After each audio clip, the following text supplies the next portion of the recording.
ముఖ్యమంత్రిగా ఉండి జైల్లోనే 45 రోజులు గడిపినా సరే ఎన్నికల కోసం బెయిల్ ఇచ్చినటువంటి నేపథ్యంలో కేజ్రీవాల్ వ్యవహారం ఇప్పుడు ఇక దేశంలోని అందరికీ ఆదర్శమైపోయింది.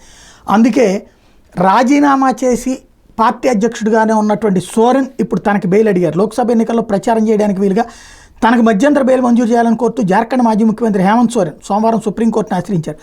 పిటిషన్ దాఖలు చేశారు. మనీ లాండరింగ్ కేసులో అరెస్ట్ అయిన ఢిల్లీ ముఖ్యమంత్రి అరవింద్ కేజ్రీవాల్కి సుప్రీంకోర్టు మధ్యంతర బెయిల్ ఇచ్చిందని సోరెన్ ప్రస్తావించారు. అదే తరహాలో తనకు బెయిల్ మంజూరు చేయాలని విజ్ఞప్తి చేశారు. భూకుంభకోణానికి సంబంధించిన మనీ లాండరింగ్ కేసులో హేమంత్ సోరెన్ జనవరి 31 అరెస్ట్ అయిన సంగతి తెలిసిందే.